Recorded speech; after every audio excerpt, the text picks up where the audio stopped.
Y vamos a seguir con nuestra recorrida latinoamericana. Recién hablábamos de lo que pasaba ayer en Brasil. Ahora vamos a hablar de la situación en Chile, donde siguen apareciendo repercusiones, reverberaciones, podríamos decir, del escándalo Audios protagonizado por el abogado Luis Hermosilla. Como lo viene haciendo muy bien, nos cuenta todo Lucía López. ¿Cómo estás, Lucía? Buenas tardes.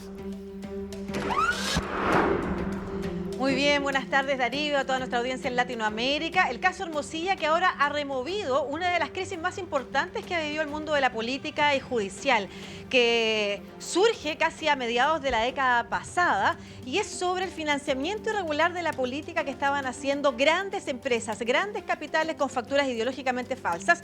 Un caso que estremeció la opinión pública, pero la estremeció además por la impunidad que tuvieron después con pagando con clases de ética o archivándose algunas causas que eran las protagonistas de esto que juntaba al mundo de la política, que andaba pidiendo dinero para las campañas con estas empresas que entregaban mucho dinero. En esa época, los dos fiscales que investigaban, el fiscal Carlos Gajardo y Pablo Norambuena, denunciaron que la Fiscalía estaba tratando de tapar los casos, de archivar las causas, de disminuir las penas. Eso ha vuelto a la memoria primero a partir de los casos de Luis Hermosilla. Se dice, no podemos volver a lo que pasó en el 2015.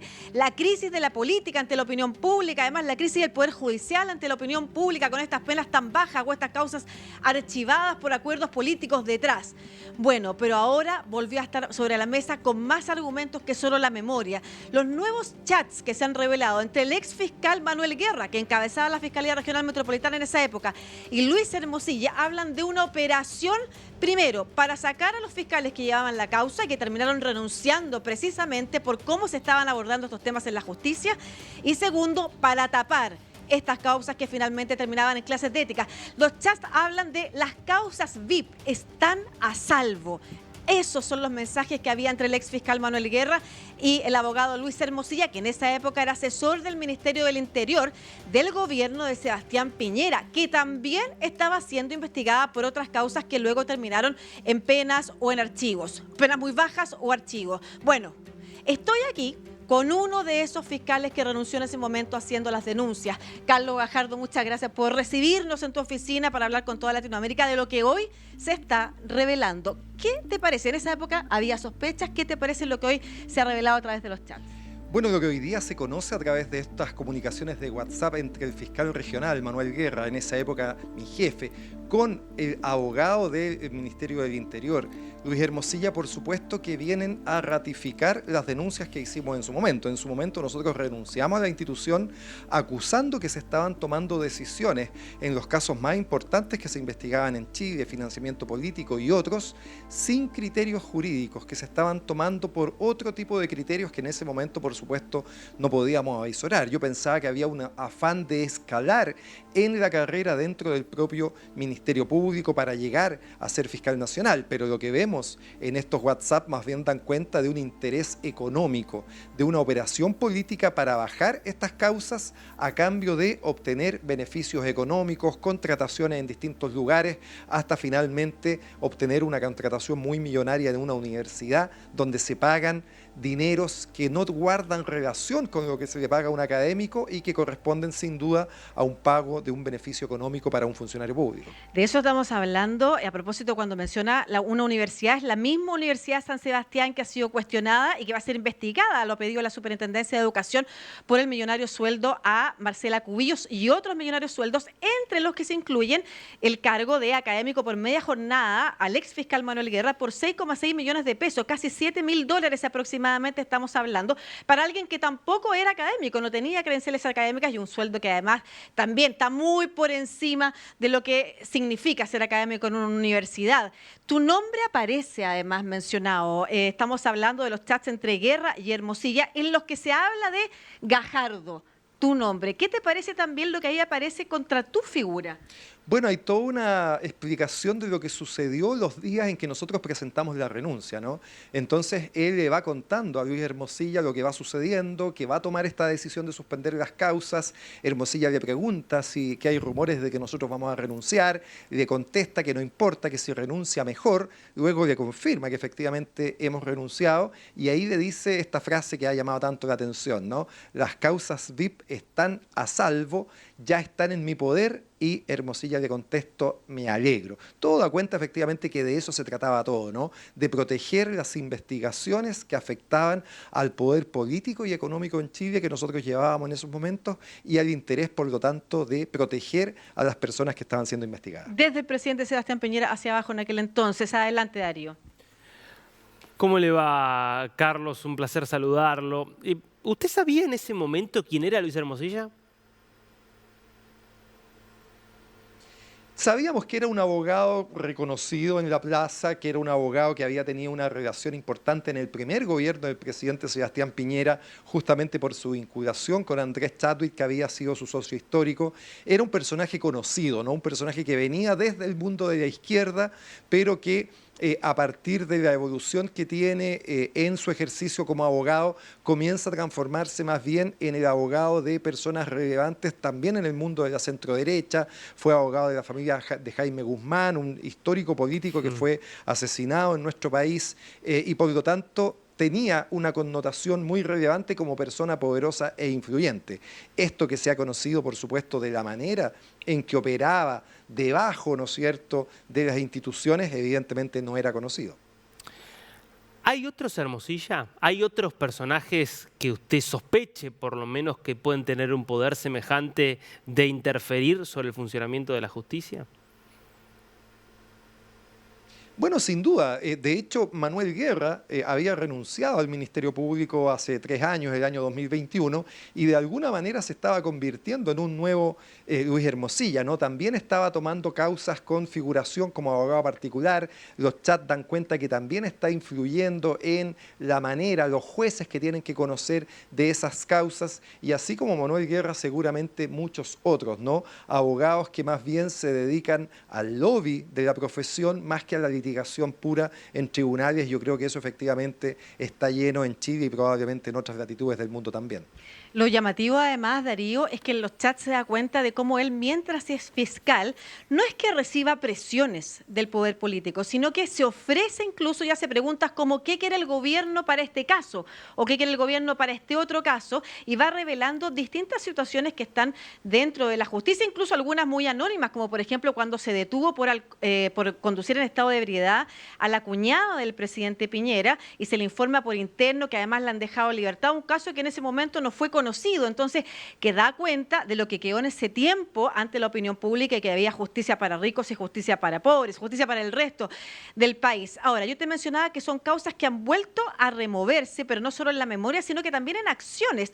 La ex consejera de Defensa del Estado, que en algún momento calificó de traidor al fiscal Guerra por cómo ellos eran querellantes en la causa, y el fiscal Guerra en su momento cuando presenta la causa desconoce o no menciona aquellas cosas que eran importantes para seguir avanzando en el proceso. Ha decidido querellarse precisamente contra Guerra y Hermosilla, también otro abogado. ¿Qué es lo que puede causar aquí? ¿Cuáles son las repercusiones jurídicas que puede tener? Por ejemplo, las causas juzgadas pueden efectivamente reabrirse si es que lo que operó atrás fue un procedimiento de cohecho, de soborno que impidió, por ejemplo, las penas. Yo diría que eso es difícil y por lo tanto hay que temperar las expectativas, ¿no? Efectivamente aquí sobre todo se da cuenta de un mal funcionamiento de los fiscales y específicamente del fiscal Manuel Guerra, pero no de los jueces. Los jueces básicamente actuaron dentro del ámbito de cosas que podían hacer y no hay ninguna acusación a que esas causas hayan tenido a jueces implicados. Por lo tanto, yo diría que es difícil que esas causas puedan reabrirse. Lo importante es que esta nueva causa, donde se puede acreditar efectivamente una conducta irregular, funcionaria, corrupta finalmente, de un ex fiscal del Ministerio Público, sea perseguida y sancionada, porque hay personas muy relevantes, ¿no? El propio ex fiscal también aparece involucrado, el señor Hermosilla, que está en prisión preventiva, pero aparece muy vinculado el ex ministro del Interior del gobierno del presidente Piñera, que es Andrés Chadwick, donde probablemente también la investigación penal va a buscar determinar exactamente su responsabilidad. Darío, adelante. Carlos, yo tengo una última pregunta, apelando a su honestidad y a su conocimiento del mundo judicial. A raíz de que todo esto ha tomado conocimiento público, de las causas contra Hermosilla y otros que se están llevando adelante, ¿qué prima para usted cuando analiza el futuro? ¿Es optimista de que a partir de esto los Hermosilla van a tener menos peso y va a haber una justicia más ecuánime para todos? ¿O es un poquito escéptico respecto de lo que va a derivar de esto? Eso se lo tengo que contestar, Darío, diciéndole que yo creo que fui muy optimista el año 2015 cuando me tocó llevar adelante estas investigaciones. En esos años estas investigaciones fueron muy relevantes en Chile, daban cuenta de esta relación incestuosa entre política y los más grandes grupos empresariales en Chile, ¿no? Aquí no estamos hablando de empresarios menores, estamos hablando de 3 de los 10 grupos económicos más importantes en el país. Corpesca, que es una de las pesqueras más grandes del grupo Angelini, SQM, la minera no metálica más grande del mundo, y el grupo Penta, que tenía grandes inversiones en temas financieros, básicamente. Y en ese momento yo creo que pequé de optimista de pensar que esa investigación iba a generar un cambio importante en la manera en que íbamos a tener en el futuro la relación entre la política y el dinero en nuestro país. Eso no sucedió, las causas terminaron como terminaron y hoy día tenemos una nueva oportunidad de efectuar un cambio importante, pero obviamente con la experiencia pasada soy mucho más escéptico de que eso vaya a suceder. Aquí necesitamos fiscales, jueces con pantalones, con faldas bien puestas, que no se amilanen frente al poder, y también necesitamos un poder político que se dé cuenta que tiene que hacer reformas importantes finalmente en la manera en que funciona este sistema y donde es fundamental el cambio de la forma en que se nombra a las autoridades judiciales y del Ministerio Público en Chile. Ahora, y sumándome a tu pregunta, Darío, en esa época se produjo una reforma precisamente en torno al sistema de financiamiento de la política. No aquello impidió que personas corruptas efectivamente intentaran encontrar mecanismos para sortear. Echa la ley, echa la trampa, como se dice aquí en Chile. ¿Dónde estarían los cambios? Además de lo que usted señala respecto al sistema de nombramiento de jueces, que dependen del poder político para hacer carrera. Además de esa reforma que se está ya trabajando, el gobierno pronto la va a presentar, ¿dónde más cree usted que hay que hacer modificaciones? Y se lo pregunto a propósito también, y sumo ahí a la pregunta, si usted considera que las universidades, a propósito de lo que está pasando con la Universidad San Sebastián, también están entrando en un modelo que debe ser revisado. El problema que hemos tenido en Chile en general en los últimos años es que ante cada crisis hemos hecho modificaciones judiciales, jurídicas para aumentar penas, ¿no? Pero no hemos cambiado la forma en que el sistema funciona. Y el sistema entonces, a pesar de que hay penas más altas, se sigue inhibiendo cuando enfrenta al poder. Eso es lo que no hemos nunca abordado y yo creo que ahí lo fundamental, no es el único cambio, pero lo fundamental es tener mayor autonomía de las personas que dirigen las instituciones, en la Corte Suprema, en las Cortes de Apelaciones y en el Ministerio Público. Para mí ese cambio es clave. A partir de eso hay otros que pueden ser también relevantes. El tema de las universidades vuelve a estar en la palestra. Este fue un tema que se discutió mucho en Chile el año 2012 con la famosa investigación contra el lucro en las universidades.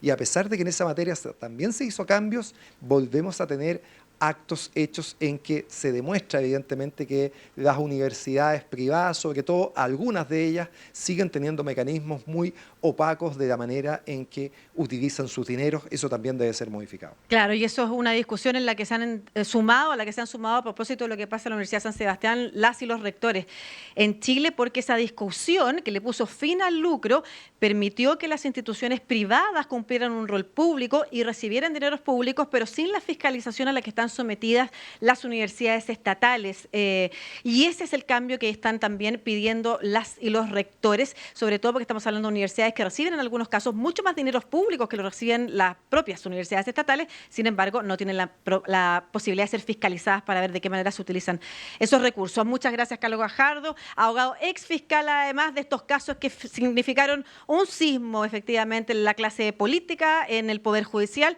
y que hoy día vuelven a estar sobre la mesa a propósito de uno de los tentáculos de la arista Manuel Guerra vinculada a los casos Hermosilla.